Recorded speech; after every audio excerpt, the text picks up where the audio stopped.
Marcus Washington stands at the podium, cameras flashing. The newly appointed police commissioner stares directly at the four officers who had guns drawn on him last month. "Sometimes justice comes full circle," he says, sliding termination papers across the table. Their faces drain of color. Before I dive into this incredible story of injustice and redemption, let me know where you're watching from in the comments below. If you believe in accountability, hit that subscribe button and give this video a thumbs up. Now let's get into how a successful black entrepreneur turned the tables on those who tried to humiliate him. Marcus Washington was not born into privilege. Growing up in one of the roughest neighborhoods in South Atlanta, he learned early that the world would judge him differently because of the color of his skin. His mother, a hard-working nurse who often pulled double shifts, instilled in him the belief that education was his ticket out. Marcus took those words to heart, becoming valedictorian of his high school, despite the violence and poverty surrounding him. His natural aptitude for computers became apparent when he was just 13, when he repaired the school's outdated systems after hours. By 16, he was building custom software for local businesses. While his friends were drawn into gang activity, Marcus spent weekends at the public library, teaching himself coding languages and developing his first security applications. College scholarships followed, and Marcus graduated with honors from Georgia Tech with a double major in computer science and business administration. What made Marcus unique wasn't just his technical brilliance, but his ability to see vulnerabilities others missed.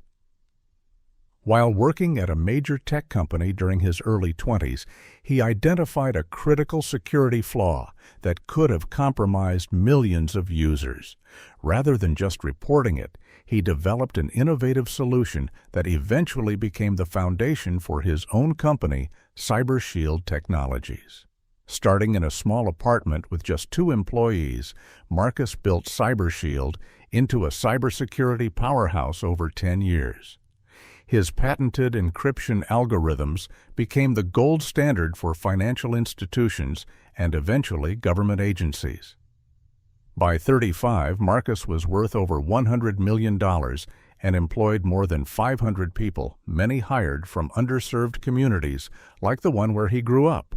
Success didn't shield Marcus from racism, however. At industry conferences, people often mistook him for support staff rather than the CEO. Venture capitalists would speak to his white employees during pitches, assuming they were in charge.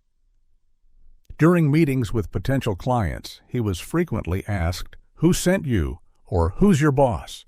Despite these constant indignities, Marcus maintained his composure, letting his work speak for itself. Throughout his rise, Marcus maintained his friendship with Thomas Jenkins, his childhood neighbor who had become a prominent civil rights attorney. While Marcus fought discrimination in boardrooms, Thomas battled it in courtrooms. They made a promise to each other as teenagers that if they ever made it, they would help others from their neighborhood do the same. True to his word, Marcus established mentorship programs for minority students interested in technology, providing internships, scholarships, and job opportunities. He regularly returned to his old high school to speak with students, showing them that success was possible, regardless of where they started. With his company thriving and his philanthropic work making real change, Marcus decided it was time to fulfill another dream, owning a truly exceptional home. After months of searching, he found the perfect property in Oakwood Heights, an exclusive neighborhood where homes rarely sold for less than $5 million. The $12 million mansion he purchased sat on 3 acres with breathtaking views, a state-of-the-art home theater, and a pool that seemed to float above the carefully manicured landscape. Oakwood Heights was overwhelmingly white, with only 2 other black families among the 120 homes in the gated community. The neighborhood had recently experienced a series of break-ins with expensive jewelry and electronics stolen from 4 homes over 2 months. The neighborhood association had held emergency meetings, implemented additional security patrols, and subtly blamed outsiders for the problems. Marcus wasn't naive. He understood the coded language and noticed how conversation stopped when he toured the property. When he submitted his offer, the seller's agent questioned whether he could really afford it, despite his proof of funds letter from one of the nation's largest banks. After moving in, Marcus invested another $500,000 in security upgrades, including cameras at every entrance, motion sensors throughout the property, and a cutting-edge gate system that recognized authorized vehicles. He did this not just for protection from potential burglars, but also because he understood that as a black man in an overwhelmingly white neighborhood, he needed to protect himself from suspicion and false accusations. During his first week in the new home, Marcus noticed neighbors slowing their cars as they drove past, studying him as he checked the mail or watered plants. Dog walkers crossed the street rather than pass directly by his property. When he introduced himself at the community center, he was met with tight smiles and quick exits. None of this was new to Marcus. He had experienced the same treatment when he moved into his first luxury apartment years ago. He knew that regardless of his wealth, education, or accomplishments, some people would never see past his skin color.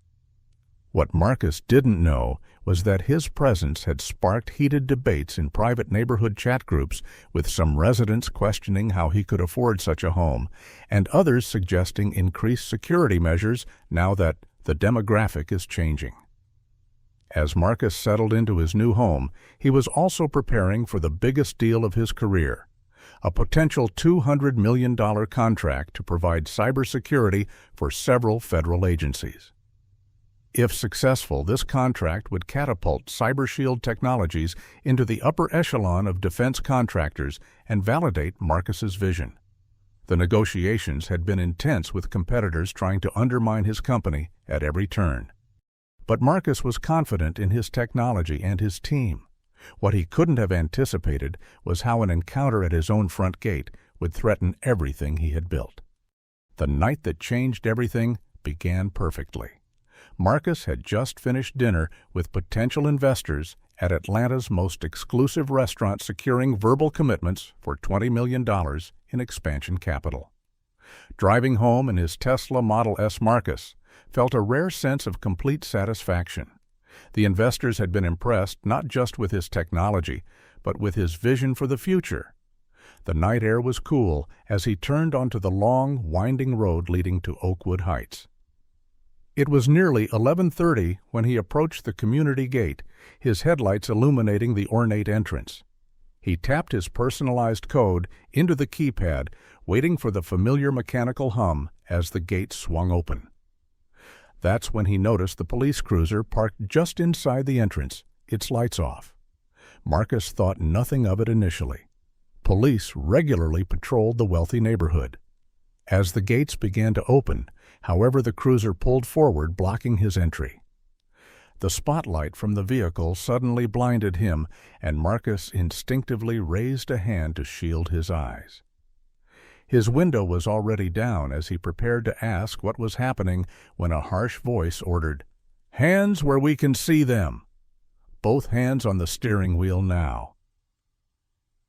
Marcus complied immediately, his heart beginning to race even as his mind remained calm. He'd been in situations like this before, had prepared mentally for them, had even role-played them with friends. Being a black man in America meant preparing for moments exactly like this one. Two officers emerged from the cruiser, hands resting near their weapons. A third and fourth officer approached from the guardhouse.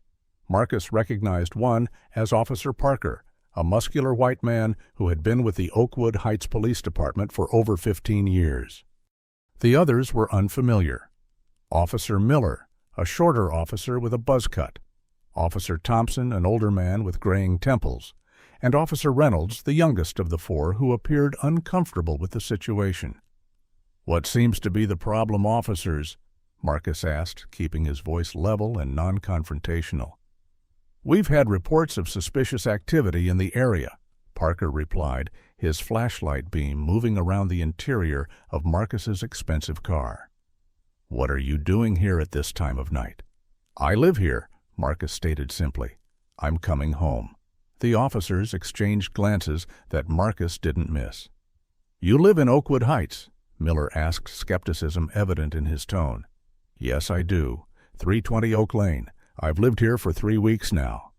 Parker stepped closer to the car. "I'm going to need to see some identification and proof that you're a resident here." Marcus noticed how Parker's hand remained near his weapon. "My driver's license is in my wallet, in my inside jacket pocket. I'm going to reach for it slowly." Marcus narrated his movements, aware that any sudden motion could be misinterpreted with potentially fatal consequences. He carefully extracted his wallet and provided his license. "As for proof of residence, I have the gate code I just entered. I also have the security app on my phone that controls my home system." Parker examined the license with exaggerated scrutiny. "This address doesn't match."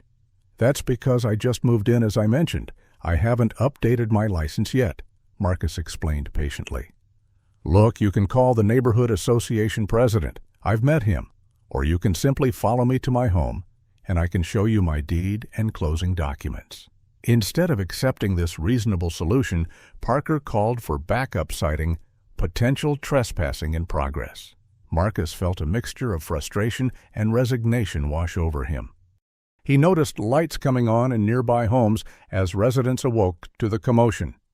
He could see faces peering from windows, but no one came out to vouch for him. No one called out that he was indeed their neighbor. Marcus discreetly pressed the record button on his phone, placing it in the center console with the camera facing up to capture the interaction. "Step out of the vehicle, sir," Thompson ordered. "May I ask why I've identified myself and explained that I live here?" Marcus questioned, still maintaining his composure despite the escalating situation. "Step out now, or we'll remove you." Parker threatened, his hand now fully on his weapon. Marcus complied, moving slowly and deliberately. Standing outside his $100,000 car, wearing his $3,000 suit, he was still just a suspicious black man to these officers. "Turn around, hands on the vehicle," Miller instructed. "Is that really necessary?" Marcus asked, still calm but firm. "This feels like harassment. I'm simply trying to go home." "This will go a lot easier if you comply," Reynolds said, his tone slightly more reasonable than his colleagues.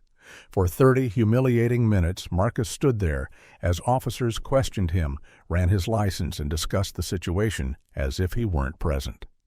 Neighbors continued to watch from the safety of their homes, some now filming the encounter themselves. None intervened. None confirmed that, yes, Marcus was their neighbor who had recently moved in. Finally, after verifying his identity and reluctantly accepting that he did indeed own one of the most expensive properties in the neighborhood, the officers allowed him to proceed. "You understand, we're just doing our job," Parker said, not as an apology, but as justification. "You fit the description of suspects in recent break-ins." Marcus knew there had been no description because there had been no sightings of the burglars. The only description he fit was being black in a white neighborhood. As he drove through the now open gates, Marcus felt the familiar weight of resignation. No matter his accomplishments, his wealth, or his character, he would always be viewed with suspicion first. But something was different this time. As he pulled into his circular driveway and stared up at his beautiful home, Marcus made a decision. This wouldn't be brushed aside like the countless other indignities he had endured throughout his life. This time, there would be consequences. Inside his home, Marcus immediately called Thomas. Despite the late hour, his friend answered on the second ring. "They stopped me at my own gate, Thomas," Marcus said without preamble. 4 officers, hands on their weapons, treating me like a criminal at my own home. "Are you recording this conversation?" Thomas asked immediately, attorney instincts kicking in. "Because you should be. Tell me everything, don't leave out a single detail." The morning after the confrontation, Marcus sat in his home office reviewing security footage from multiple cameras. The sophisticated system he had installed captured the entire incident from several angles. What he saw made his blood boil. The officers' aggressive stance, their hands hovering near weapons, the dismissive way they treated his explanation. More disturbing was what he discovered when reviewing footage from previous days. The same patrol car had passed through the gates numerous times, but he couldn't find a single instance where they stopped another resident. White residents in luxury vehicles sailed through without question, even late at night. The racial disparity was unmistakable. "This is textbook racial profiling," Thomas said over video call as they reviewed the footage together. "We have more than enough for a solid discrimination case. The contrast between how they treated you versus other residents is damning." Marcus rubbed his temples, considering his options. "I don't just want a settlement with a non-disclosure agreement, Thomas. That's what they expect. They pay everyone signs papers promising silence, and nothing actually changes." "What are you thinking?" Thomas asked, recognizing the determined look on his friend's face. "I'm thinking bigger. This isn't just about me. How many other black people have these officers harassed? How many didn't have security cameras and influential friends?" Marcus began researching the 4 officers using his tech skills to dig deeper than a simple Google search. What he found disturbed him. Officer Parker had 3 prior complaints of excessive force against minority suspects, all dismissed. Officer Miller had transferred from another department after undisclosed issues. Officer Thompson had been involved in a shooting of an unarmed black teenager 5 years ago, ruled justified, despite community protests. Only Officer Reynolds had a clean record, having joined the force just 2 years ago. Marcus expanded his investigation to the entire Oakwood Heights Police Department, analyzing publicly available data on arrests, stops, and complaints. The pattern was clear. Black and Latino drivers were 6 times more likely to be stopped than white drivers in the affluent area. Use of force incidents showed similar disparities. "This is systematic," Marcus told Thomas after a week of research, "and I'm betting it goes all the way to the top." Marcus leveraged his business connections to gather information on the department leadership. A former client who worked in city government provided background on Police Chief Richard Wilson, who had run the department for 15 years. Chief Wilson was a fixture at country club events and had close ties to wealthy donors and developers. He was particularly friendly with James Harrington, president of the Oakwood Heights Neighborhood Association. What is your reaction when you see authority figures abusing their power? Type "justice" in the comments if you believe everyone deserves fair treatment regardless of race or wealth. Have you ever witnessed or experienced profiling hit? Like if you think accountability is essential in our society. Subscribe if you want to follow Marcus's journey toward justice. Now, how do you think a wealthy, powerful black man should respond when faced with such blatant discrimination? Let's see what strategic moves Marcus makes next. Marcus arranged a discreet meeting with Vanessa Rodriguez, the only progressive member of the city council.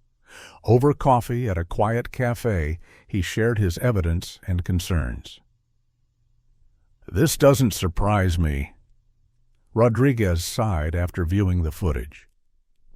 "I've been trying to get police reform on the agenda for years, but I'm consistently outvoted.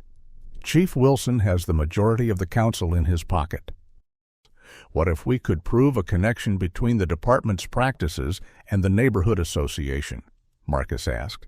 "I have reason to believe they're working together to keep undesirables out of Oakwood Heights." Rodriguez leaned forward, interested. "That would change things. If you can document collusion between a public agency and a private organization to discriminate, that's federal territory." Marcus's tech background made him methodical. He created a secure digital workspace to organize evidence, witness statements, and research. He reached out to other minority homeowners in affluent areas, discovering he wasn't alone in his experience. Joseph Chen, an Asian American surgeon, had been stopped 3 times in his first month after moving to Oakwood Heights. Maria Gonzalez, a Latina judge, had security called on her while touring an open house in the neighborhood. Slowly, a community of support formed around Marcus's cause.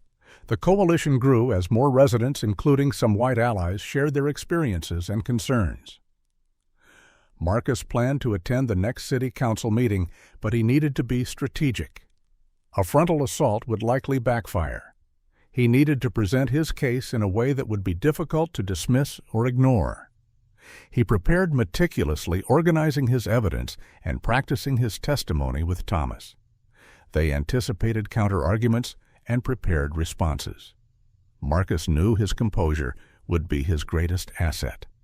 Any display of anger, no matter how justified, would play into stereotypes and undermine his message.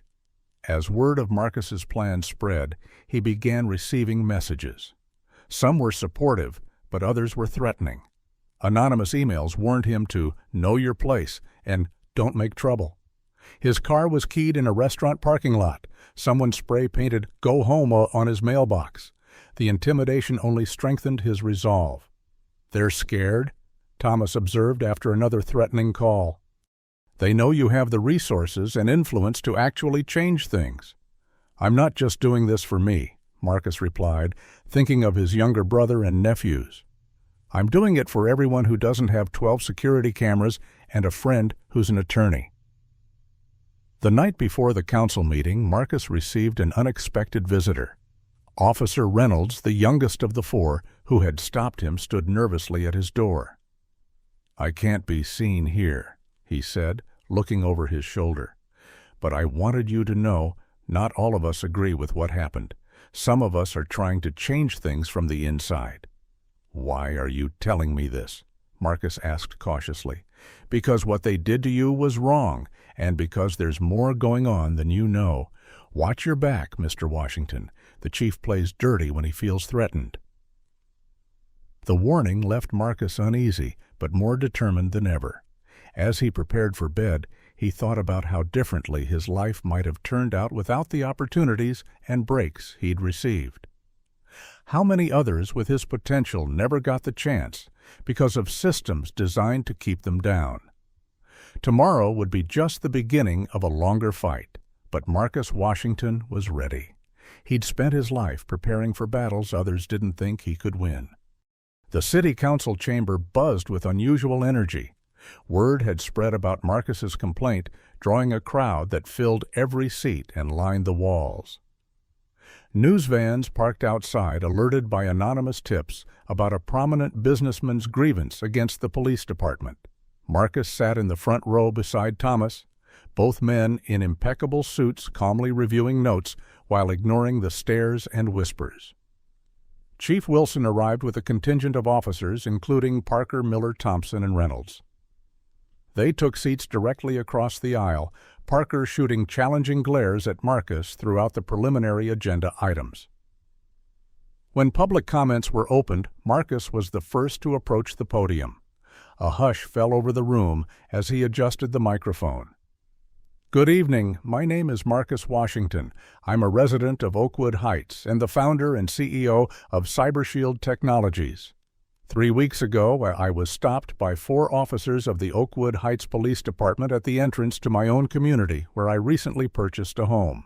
His voice remained steady as he described the encounter, never raising his volume or showing anger, despite the obvious emotion behind his words. "Rather than simply tell you what happened, I'd like to show you." At Thomas's signal, an assistant connected a laptop to the projection system. The security footage played in high-definition clarity, showing every detail of the 30-minute ordeal. Gasps echoed through the chamber as officers were seen with hands near their weapons surrounding Marcus as he calmly tried to explain he lived there. The contrast between his composed demeanor and their aggressive posture was striking.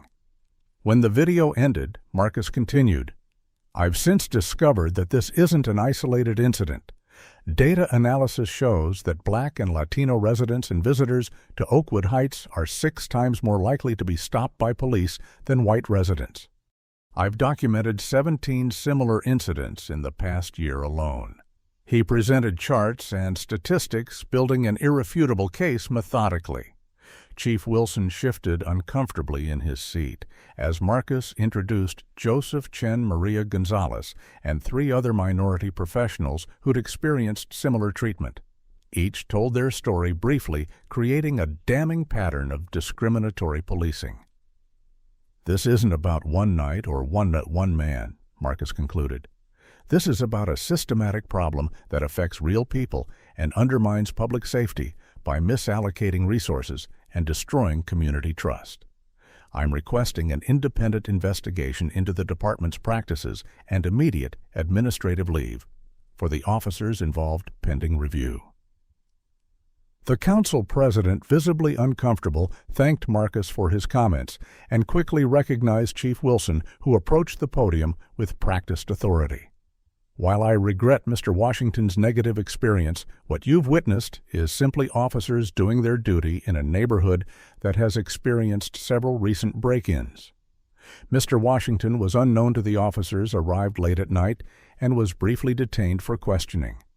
Once his identity was confirmed, he was free to go." The chief's dismissive tone sparked murmurs through the crowd. This was standard procedure with no racial component whatsoever. Mr. Washington is attempting to use his wealth and connections to intimidate officers who were protecting his very neighborhood. Thomas raised his hand to respond, but before he could be recognized, Officer Parker stood up from his seat. "This is ridiculous. We were doing our job. If you don't want to be stopped, don't look suspicious. Maybe be grateful we're protecting your fancy neighborhood instead of playing the race card." The outburst created an uproar. The council president banged his gavel repeatedly, trying to restore order. Chief Wilson attempted to pull Parker back to his seat, but the damage was done. News cameras captured every moment of the officer's tirade, including his use of several racial stereotypes in describing people who don't belong in Oakwood Heights. Outside, after the meeting, reporters swarmed Marcus. With the same composure he'd shown throughout, he delivered sound bites that would dominate the evening news. "This isn't about me. It's about equal protection under the law for everyone regardless of race or zip code." By morning, the story had gone viral.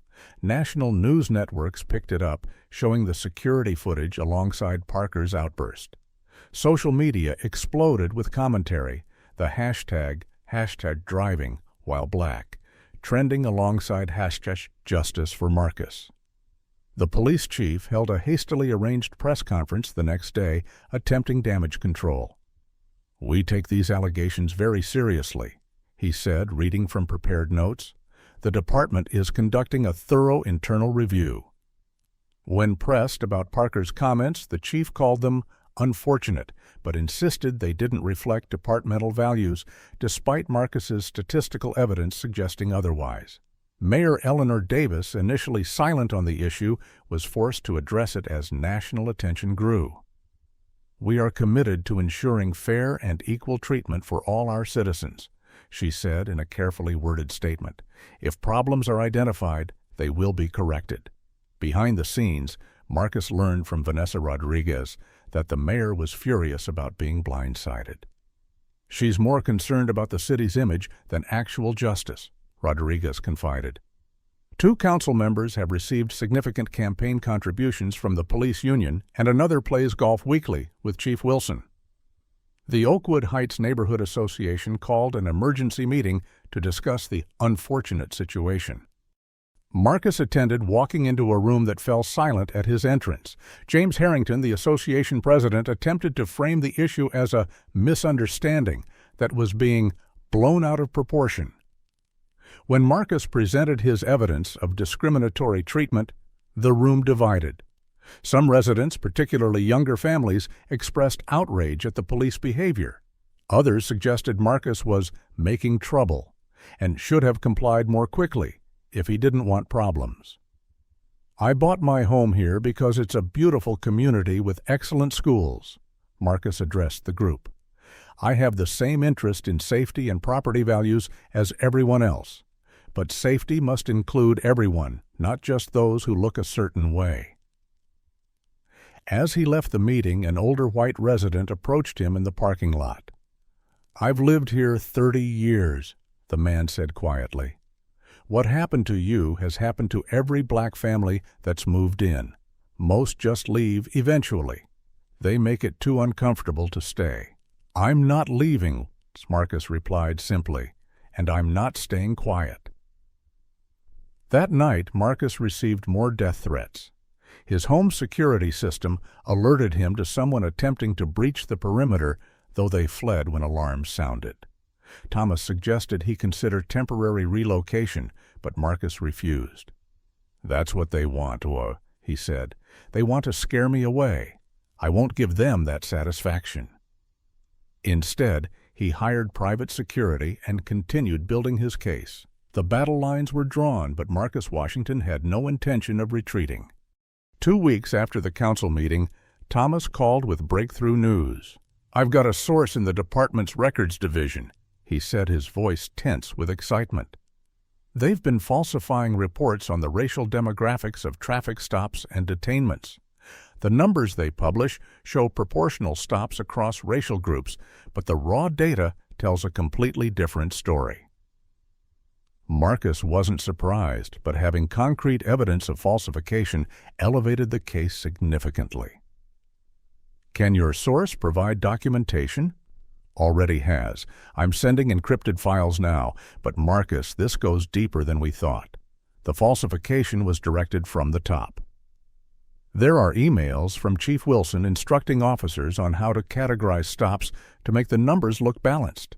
Marcus applied his tech expertise to analyze the police data more thoroughly, writing specialized algorithms to detect patterns in thousands of police reports. The results were damning. Minority drivers were not just stopped more frequently, but received citations at triple the rate of white drivers for identical violations. The targeting wasn't random. It was most concentrated in affluent areas and near boundary lines between wealthy neighborhoods and more diverse communities. Through Thomas, Marcus connected with Jessica Barnett, an investigative journalist from the Atlanta Tribune, who specialized in police accountability. After reviewing Marcus's evidence, she began her own investigation, focusing on the relationship between the police department and private interests. "I found something interesting," Jessica told Marcus over a secure call. "Chief Wilson's brother-in-law owns Secure Solutions, a private security company that has contracts with 6 affluent neighborhoods, including Oakwood Heights. Their business has grown 400% in the past 3 years, coinciding with increased police reports about criminal elements entering these communities." The connection was troubling. If the police chief was deliberately creating fear to benefit a family business, it went beyond discrimination into potential criminal conspiracy. As the investigation expanded, Marcus faced growing pressure. Vanessa Rodriguez called to warn him that she was being pushed to distance herself from his cause. "They're threatening to cut funding for my district's community centers if I keep supporting you publicly," she admitted. "I hate to say this, but they play hardball." "I understand," Marcus assured her. "You need to do what's best for your constituents. I can fight this battle." His business began feeling the heat as well. A major potential client, a government agency that had been on the verge of signing a contract with CyberShield, suddenly went silent. When Marcus finally reached his contact there, the explanation was vague but telling. "There are concerns about controversy associated with your company at present." Marcus understood the implication. Someone had made calls, applied pressure. His principled stand was now threatening his business and the livelihoods of his 500 employees. That night, he called an emergency meeting with his executive team. "I want to be transparent about what's happening," he told them. "My personal battle with the Oakwood Heights Police Department may impact our business in the short term. If anyone feels this puts their position at risk, I'll understand if you need to look elsewhere." His CTO, a woman who had been with him since the beginning, stood up. "With all due respect, Marcus, that's bull. We're not just colleagues, we're family. If they're coming after you for standing up against discrimination, they're coming after all of us. We're with you all the way." The unanimous support from his team strengthened Marcus's resolve, but the pressure continued mounting. The 4 officers who had stopped him were placed on paid administrative leave pending an internal investigation, a move Marcus saw as more about public relations than genuine accountability. The department's Internal Affairs Division began a reluctant investigation headed by a captain who had served alongside Chief Wilson for a decade. Despite the obvious conflict of interest, the mayor declared this sufficient oversight. The tension exploded into outright intimidation when Marcus returned home one evening to find racial slurs spray-painted across his garage door. His security cameras had been covered with paint, leaving no footage of the vandals. Thomas wanted to call the police, but Marcus laughed bitterly. "And report it to whom?" "The same department I'm accusing of discrimination." Instead, he documented everything and added it to his growing file. The community's reaction to the vandalism revealed growing divisions.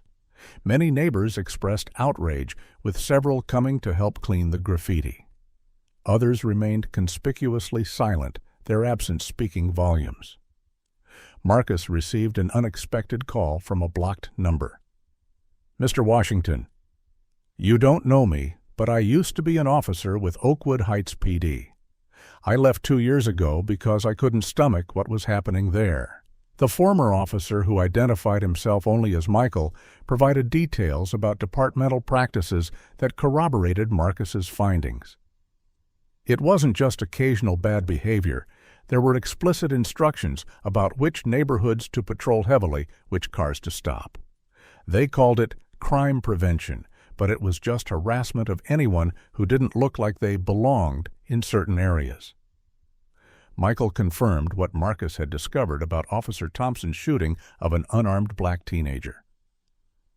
The department narrative was that the kid reached for something in his waistband. What they left out was that multiple witnesses said his hands were up and no weapon was ever found. The investigation was a joke. Thompson was back on duty in 3 weeks. As if coordinated with these revelations, Marcus's company suddenly faced an unprecedented regulatory audit. State officials arrived without notice, demanding immediate access to financial records and client contracts. The timing was too convenient to be coincidental. "They're trying to find something, anything to discredit you," Thomas observed as they discussed the development. "Classic character assassination technique. If they can't defeat your argument, they try to destroy your reputation." Marcus remained outwardly unruffled, though the strain was beginning to show in private moments. "Let them look," he told his worried staff. "We've always operated with integrity. They won't find anything because there's nothing to find."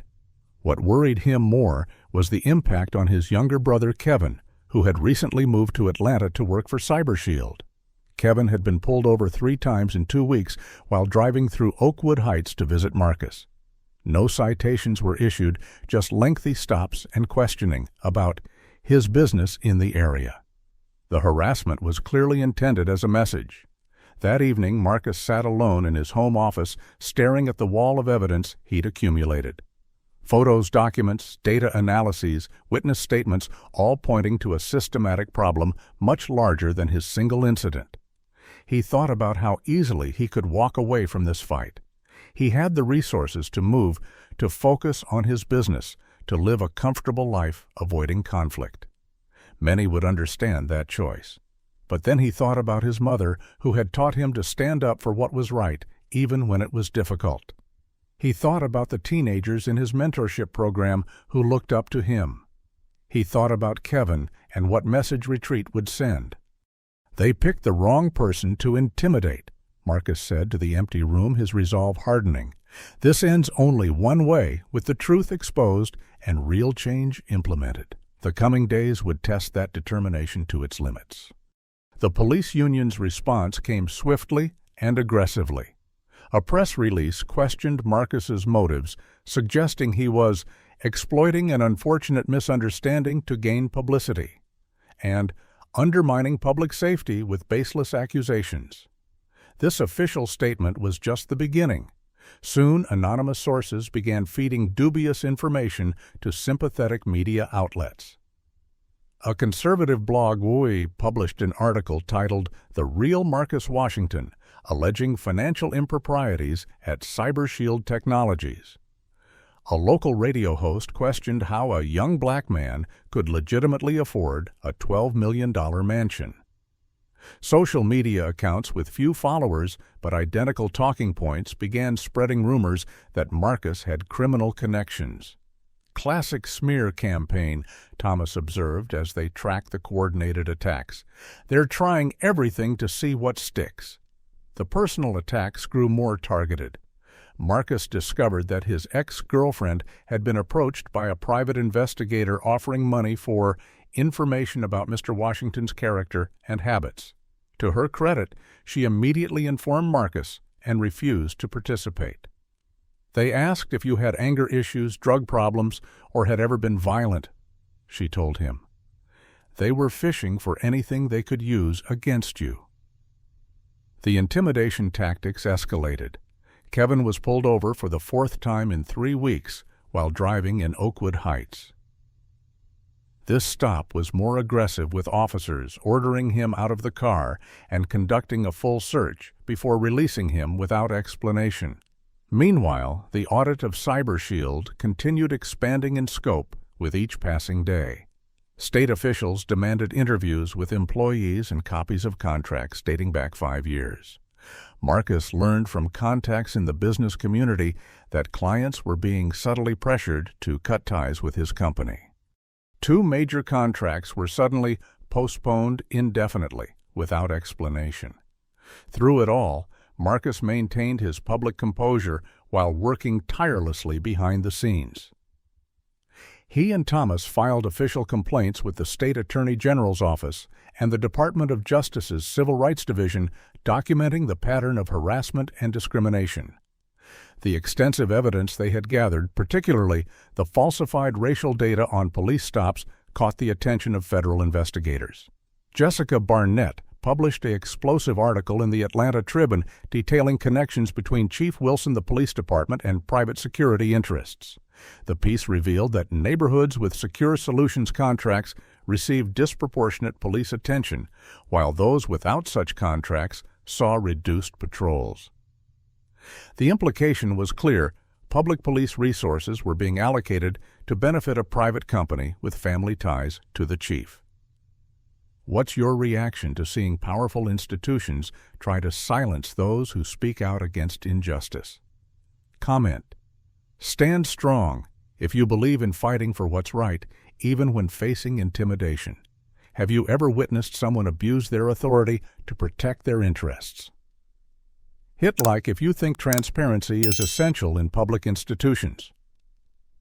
Subscribe if you want to see how Marcus overcomes these attacks. Now, how do you think Marcus should respond to these smear tactics? Let's see his next strategic move. The chief attempted damage control with another press conference, this time portraying Marcus as an outside agitator, trying to defame hard-working police officers. But his defensiveness only raised more questions.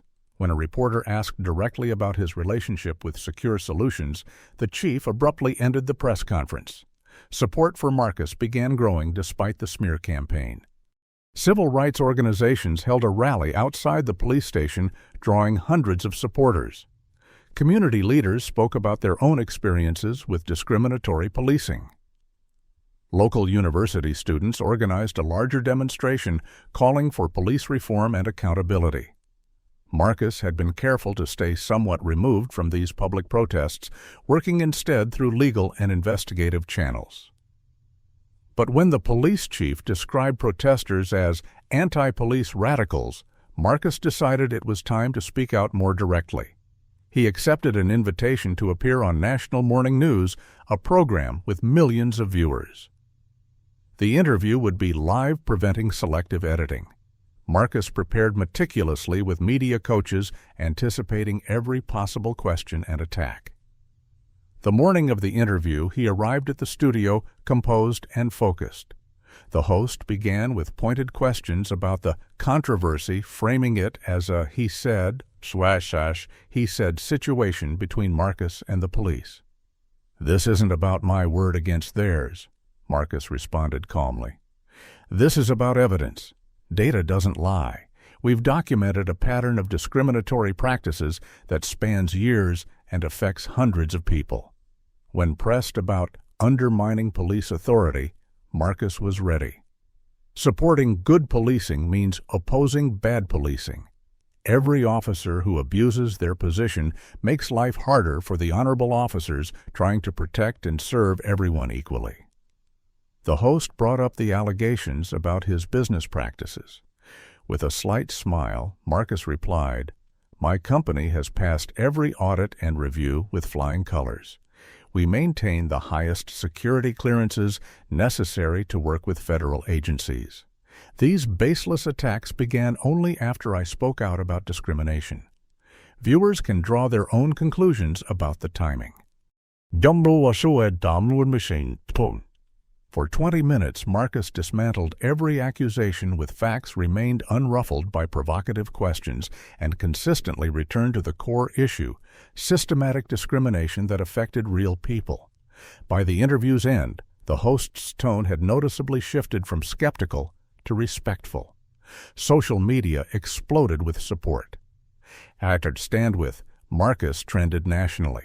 The contrast between his measured responses and the increasingly desperate attacks from the police department was striking to observers.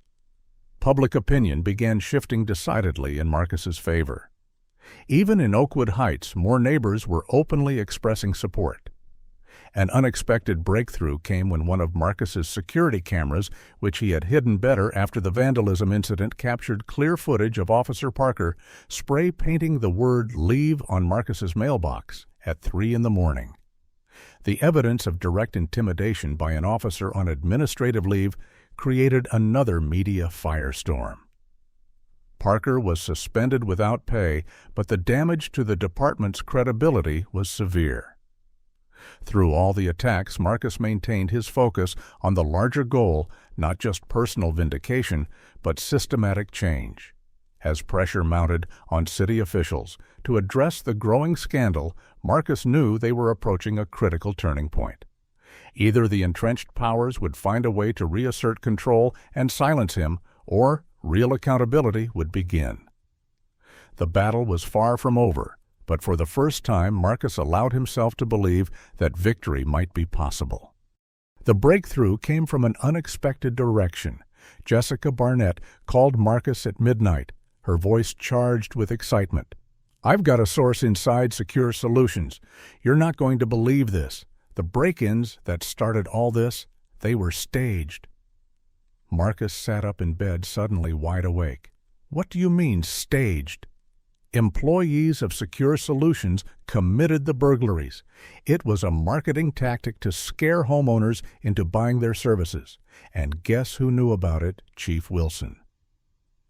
The journalist had obtained internal emails and a recorded conversation between the security company's operations manager and a new hire explaining the strategy of creating demand through fear. The revelation transformed the case from discrimination into conspiracy and criminal fraud. Thomas immediately took the evidence to the district attorney, a career prosecutor named Richard Chen. The DA was initially skeptical, concerned about taking on the politically connected police chief. "This will be a career-defining move, and not necessarily in a good way," he warned Thomas. "The blue wall of silence is real. Officers won't testify against each other, especially not against their chief." But as Thomas laid out the evidence, particularly the connection between the fabricated crime wave and the chief's financial interest in Secure Solutions, the DA's professional instincts took over. "This is beyond disturbing," Chen admitted. "Give me 48 hours to review everything and consult with my team." True to his word, 2 days later, Chen called Marcus personally. "We're opening a formal investigation. I can't promise where this will lead, but I can promise it will be thorough and fair." The police department, sensing the walls closing in, grew desperate. Marcus received a warning from Officer Reynolds that his home was under surveillance by fellow officers. "They're looking for anything they can use against you. Be careful." That same day, Marcus noticed a police cruiser parked across from his home. Rather than being intimidated, He walked outside with his phone recording and approached the vehicle. "Can I help you, officers? Is there a reason you're watching my home?" The officers quickly drove away, but Marcus had captured their license plate and faces. He immediately reported the intimidation to the DA's office. The following morning brought the most significant development yet. Officer Reynolds requested a formal meeting with Marcus Thomas and the district attorney. "I can't do this anymore," Reynolds said, his hands shaking slightly as he sat in the conference room.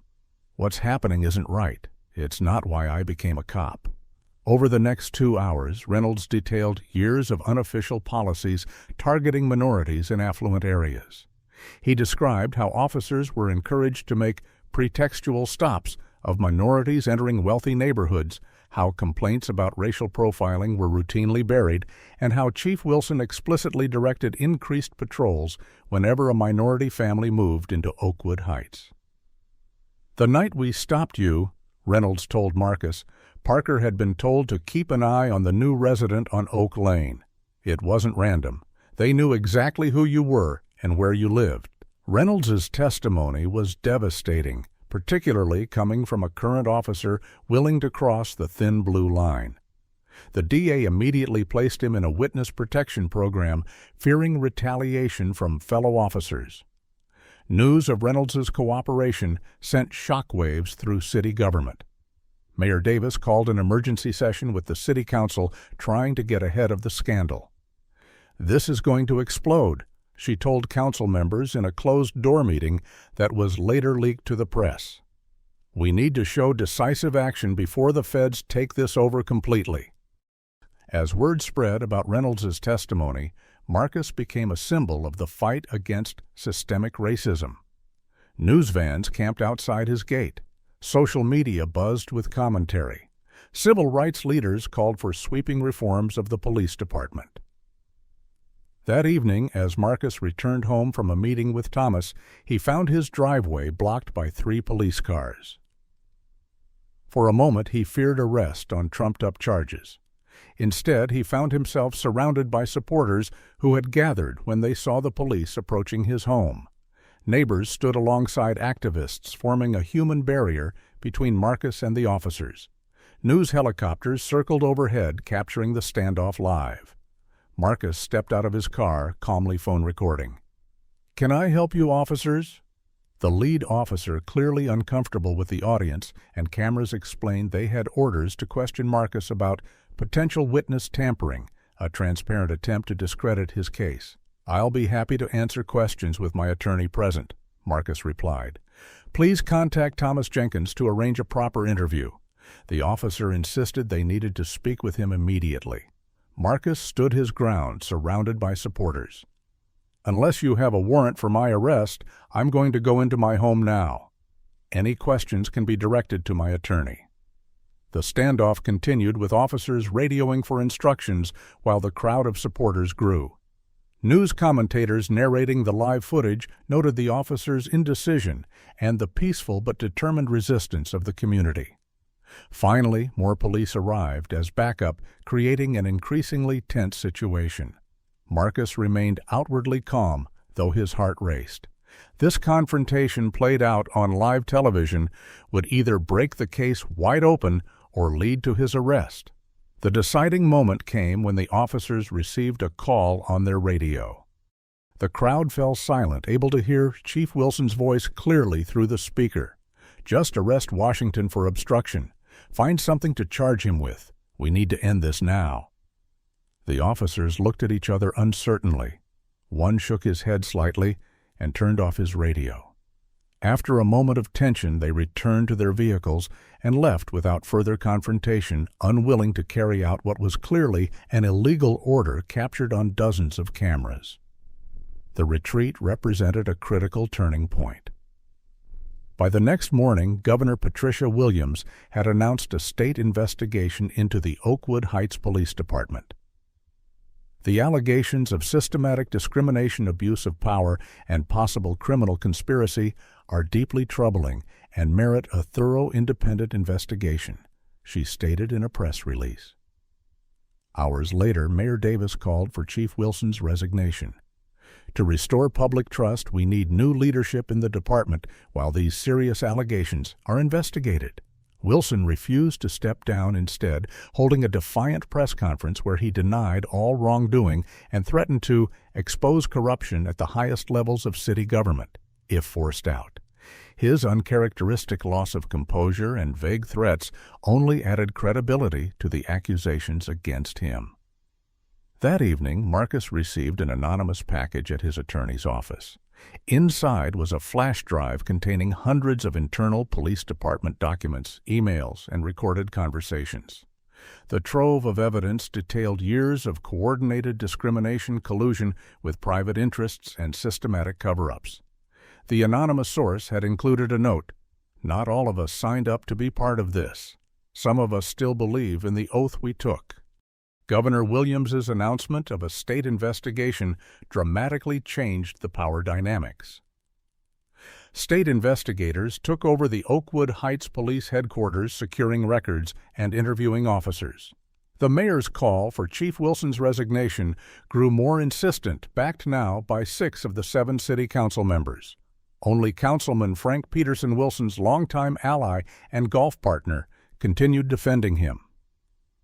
The chief's refusal to resign created an administrative crisis. His threats to expose city corruption were interpreted by many as an admission that he had engaged in improper activities with city officials. Mayor Davis, fearing what those exposures might include, began distancing herself from previous statements supporting the department. The anonymous file Marcus received proved to be the case's smoking gun.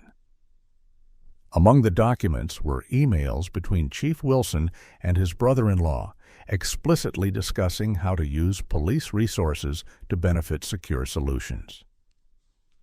Southern Patrol through Lakeview Estates tonight should remind them why they need to renew their security contract. Read one particularly damning message. Other documents showed coordination between the police department and the Oakwood Heights Neighborhood Association to discourage minority families from moving in.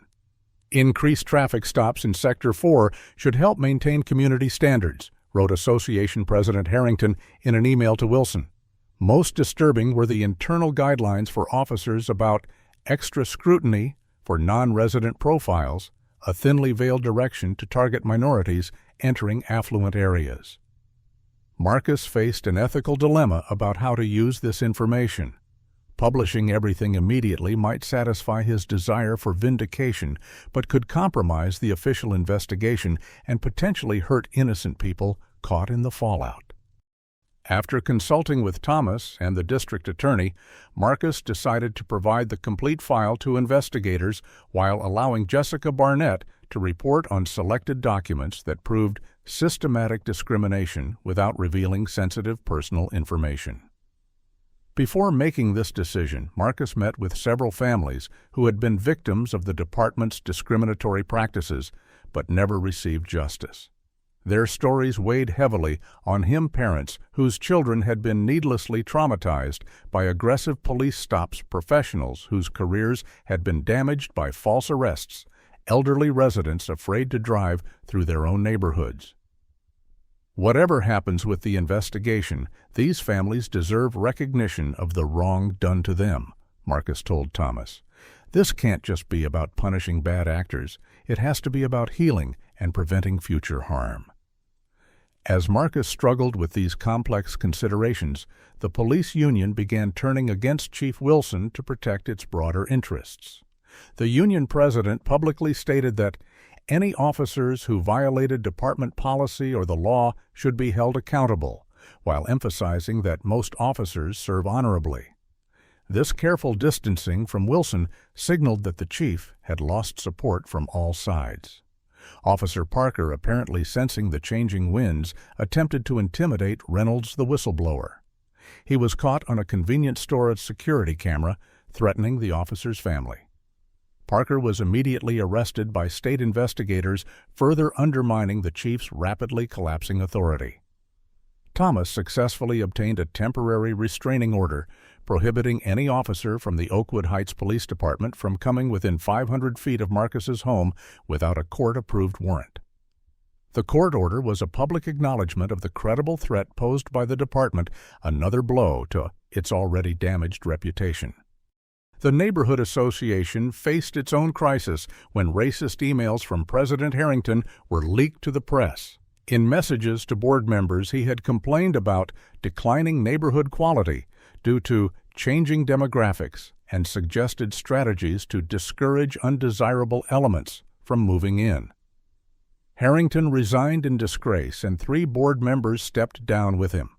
With the chief isolated and evidence mounting, Mayor Davis took a surprising step to regain control of the narrative. She announced the formation of a police oversight committee to review department policies and recommend reforms. More surprising was her appointment of Marcus to the committee, along with 2 civil rights attorneys, a former federal prosecutor, and a respected retired judge. Mr. Washington's experience and commitment to fairness make him an ideal voice for this critical work. The mayor stated, completely reversing her previous dismissal of his complaints. Marcus recognized the appointment for what it was, a political calculation rather than a genuine embrace of reform. Nevertheless, he accepted the position as an opportunity to create real change from within the system. The committee's formation faced immediate resistance from old guard officials in the police department and city government. The police commanders who had served under Wilson argued that civilian oversight would undermine officer morale and effectiveness. Budget officials questioned the cost of implementing new training and accountability measures. Marcus countered these objections with data showing that reform departments actually experienced improved community relations, officer safety, and effectiveness. This isn't about punishing police, he explained at a contentious committee meeting. It's about creating a department that truly serves and protects everyone equally. The committee's work took on greater urgency when state investigators announced preliminary findings confirming systematic discrimination in the department's practices. Governor Williams called the evidence disturbing and unambiguous. The decisive moment came during a dramatic city council vote on whether to disband the current police department and create a new agency with different leadership policies and training. The council chambers overflowed with citizens on both sides of the issue. Officers in uniform lined the walls, while families affected by police misconduct filled the front rows. The debate lasted more than 6 hours, with impassioned testimony from dozens of residents. Marcus spoke last, his measured words cutting through the heated rhetoric that had dominated the day. "This vote isn't about being pro-police or anti-police," he told the council and the watching community. "It's about whether we have the courage to admit when systems are broken and the wisdom to fix them, rather than defend the indefensible. Every citizen deserves a police department they can trust. Every good officer deserves leadership that upholds their oath." When the final vote came 4-3 in favor of restructuring the department, Marcus felt no triumph, only a sober recognition of the difficult work ahead. Real change would require more than removing bad actors. It would demand new systems, new cultural norms, and ongoing vigilance. As he left the council chambers that night, Marcus was approached by an elderly black man who had sat quietly throughout the proceedings. "I've lived in this city 67 years, the man told him, voice quavering slightly. "Never thought I'd see a day like this. You stood up when it would have been easier to stay silent. Don't know if things will really change, but at least now there's a chance." Marcus shook the man's hand, more moved by this simple acknowledgement than by all the media attention his case had received. "There's always a chance, sure," he replied, "as long as good people refuse to look away." 6 months after the city council vote, Marcus stood in the newly renovated headquarters of the Oakwood Heights Public Safety Department. The name change from Police Department to Public Safety Department symbolized the broader transformation underway. As interim police commissioner, a role he had reluctantly accepted for a 1-year term, Marcus had overseen significant changes. Chief Wilson and 2 senior officers faced criminal charges for conspiracy evidence, tampering, and civil rights violations. The investigation had uncovered financial crimes as well, with Wilson and his brother-in-law charged with fraud for their scheme to use public resources for private gain. The Secure Solutions scandal had led to a statewide audit of private security firms and their relationships with law enforcement agencies. Marcus had implemented a comprehensive reform plan focusing on community-based policing transparency and accountability. Every officer now wore body cameras, and footage was automatically uploaded to secure servers not controlled by the department. A civilian review board with actual authority reviewed complaints and use of force incidents. Hiring practices prioritized recruiting officers from diverse backgrounds who showed aptitude for de-escalation and community engagement. Training protocols were completely overhauled with emphasis on implicit bias, recognition, mental health crisis response, and cultural competency. Most officers had embraced the changes, recognizing that clear guidelines and transparency protected them as well as the public. Some had resigned, unwilling to adapt to new expectations. Today marked another milestone, the disciplinary hearing for the 4 officers who had confronted Marcus at his gate that fateful night. As Commissioner, Marcus had the final authority on their professional fate. He had recused himself from the investigation but retained decision-making power after reviewing the complete findings. Officer Reynolds had already been reassigned to community outreach after his cooperation with investigators. His willingness to break the blue wall of silence had earned him respect from reform advocates, though some fellow officers still considered him a traitor. Now Parker, Miller, and Thompson sat before Marcus, their futures in his hands. The internal investigation had revealed troubling patterns in all 3 officers' conduct. Numerous complaints of excessive force, discriminatory enforcement, and policy violations that had been buried by the previous administration. Marcus studied each man's face as he entered the hearing room. Parker showed defiance, jaw set, and eyes challenging. Miller looked defeated, shoulders slumped. Thompson maintained a professional mask, but his tapping foot betrayed his anxiety. As the hearing began, Marcus reflected on his journey to this moment. He had never sought this position or this power. His goal had been justice and change, not retribution.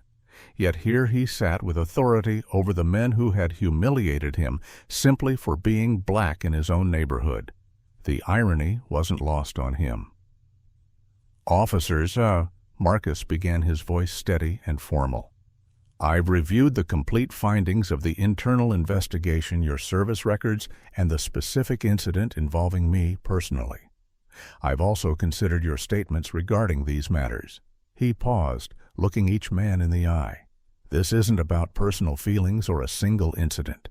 This is about patterns of conduct unbecoming of the badge you wear and incompatible with the department we're building." Marcus detailed the specific violations each officer had committed, not just in his case but throughout their careers. The evidence was overwhelming and meticulously documented. Officer Reynolds chose to come forward, acknowledge wrongdoing, and commit to change. That path remains open to each of you as well, though the consequences will still reflect the severity of your actions. None of the 3 offered anything resembling contrition. Parker actually scoffed when Marcus mentioned the possibility of acknowledging wrongdoing. "Based on the totality of evidence and your apparent lack of recognition of the impropriety of your actions, I am terminating your employment with the Oakwood Heights Public Safety Department effective immediately." Marcus slid the official termination papers across the table. "You have the right to appeal this decision to the Civilian Review Board within 30 days. Parker's face flushed with anger.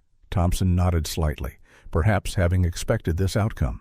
Miller stared at the papers in disbelief. As they prepared to leave, Marcus added, "This isn't just about punishment. This is about upholding standards essential for public trust. I hope each of you will reflect on why we're here today and consider what true service to the community actually means." After they left, Marcus took a moment alone in the hearing room. He felt no satisfaction, only a weary recognition that removing individual bad actors was just one small step in addressing systems built on discrimination. The real work continued every day in policy changes and cultural shifts in community building. Marcus's phone buzzed with a text from Thomas, neighborhood association meeting tonight, still planning to attend. Marcus texted back his confirmation. The newly elected neighborhood association had committed to addressing the community's history of exclusion and building a genuinely welcoming environment for all residents. Progress had been uneven, but real. Marcus had chosen to remain in his Oakwood Heights home despite opportunities to move. Leaving would send the wrong message, he explained to friends who questioned why he would stay in a place with painful associations. Change happens when people stand their ground. His presence had inspired other minority families to move into the neighborhood, gradually transforming its demographics and culture. The association was now planning a community dialogue series about race privilege and inclusion, something unimaginable under previous leadership. Later that week, as Marcus prepared to step back from his commissioner role and return to running CyberShield Technologies full-time, he reflected on the unexpected path his life had taken. His company had not only survived the controversy, but thrived with clients specifically seeking out a business known for integrity and principle. The government contracts that had once been threatened had been awarded after all, with federal agencies explicitly praising the company's ethical standards. Most meaningful to Marcus was the expansion of his mentorship program. What began as a small initiative now reached hundreds of minority students interested in technology careers. Many mentioned Marcus's public stand against discrimination as their inspiration for believing they too could succeed despite systemic barriers. On his last official day as commissioner, Parker approached Marcus in the parking lot. 6 months after his termination, the former officer looked different, the arrogance replaced by something more contemplative. "I still don't think what we did that night was wrong," Parker said without preamble. "We were doing our job." Marcus studied him before responding. "That's precisely the problem, Officer Parker. You were doing your job exactly as you were taught to do it. The job itself was defined by biases and assumptions about who belongs where and who deserves respect." Parker frowned, still not fully grasping the point. "But why did you have to make such a big deal about it? We let you go once we verified you lived there." "Because letting me go isn't justice," Marcus replied calmly. "Justice would have been never stopping me at all, just like you never stopped my white neighbors. Justice would have been recognizing your assumptions and questioning them. Justice would have been treating me with the same respect you'd give anyone else." Something flickered across Parker's face, not quite understanding, but perhaps the beginning of doubt about his certainties. As he walked away, Marcus wondered if real change was possible, even for someone so entrenched in problematic thinking. The exchange reminded him that transformation was rarely complete or perfect. Progress came in increments through persistent effort and unflinching honesty about both failures and successes. That evening, Marcus kept a commitment that had become central to his life, mentoring young black entrepreneurs at the community center in his old South Atlanta neighborhood. 12 participants, ranging from teenagers to adults in their 30s, gathered to discuss business plans, funding strategies, and the unique challenges facing minority business owners. "Success isn't just about making money or gaining power," Marcus told the group as their session concluded. "It's about creating something that matters and lifting others as you climb. The true measure of your achievement won't be what you own, but who you've helped along the way." As Marcus drove home through the gates of Oakwood Heights, the same gates where he had once been stopped and humiliated, he reflected on how a single moment of injustice had catalyzed widespread change. The work wasn't finished. It might never be finished completely. But in standing firm against discrimination, he had helped create ripples that continued expanding outward, touching lives he would never even know. What do you think about Marcus's journey from discrimination victim to changemaker? If you believe one person can truly make a difference in fighting systemic injustice, type "Change is Possible" in the comments. Was Marcus right to fire the officers, or should he have shown mercy? Hit the like button if you think accountability is essential for real reform. Subscribe if you want to hear more stories of individuals standing up against discrimination and making a difference. Share this video with someone who needs to understand how systemic change happens through the courage of individuals who refuse to accept injustice. Thank you for joining me for this powerful story of transformation, resilience, and the ongoing fight for equality. Until next time, remember that justice requires both courage and persistence. Marcus Washington's story teaches us that true change requires both moral courage and strategic action. When faced with discrimination, he didn't just express outrage. He gathered evidence, built alliances, and systematically exposed the truth. His approach demonstrates that fighting injustice effectively demands preparation, persistence, and purpose. The story also illustrates how systems of discrimination depend on silence and isolation. By refusing to stay quiet, Marcus transformed a personal humiliation into community-wide reform. His experience shows that even those with wealth and success aren't immune to racial bias, but they may have resources to challenge it that others lack. Perhaps most importantly, Marcus understood that removing bad actors is necessary but insufficient. Real change required rebuilding systems with accountability, transparency, and inclusion at their core. He recognized that justice isn't about revenge, but about creating structures that prevent future harm. The power of documentation cannot be overstated. Without evidence, Marcus's experience would have been dismissed as a misunderstanding. His meticulous gathering of proof made denial impossible. Finally, Marcus teaches us that standing your ground can inspire others. By staying in Oakwood Heights rather than leaving, he demonstrated that belonging isn't determined by those who wish to exclude you. His presence became both resistance and invitation, showing others that change begins when someone refuses to accept injustice as inevitable. What moments in your life have challenged you to stand up against unfairness? Have you ever witnessed discrimination and wished you had the courage to speak out? Share your experiences in the comments below. If you believe that one person's courage can create ripples of change, hit that like button to show your support. How would you have handled Marcus's situation? Would you have fought the system or walked away? Let me know your thoughts. Subscribe to hear more powerful stories of individuals transforming personal injustice into community-wide change. These narratives remind us that progress doesn't just happen. It's created by people who refuse to accept the status quo. Share this video with someone who needs encouragement to stand their ground in the face of discrimination, or anyone who doubts that systemic change is possible. Thank you for joining me for this journey through justice, courage, and transformation. Until next time, remember that in the fight against discrimination, your voice matters and your actions count.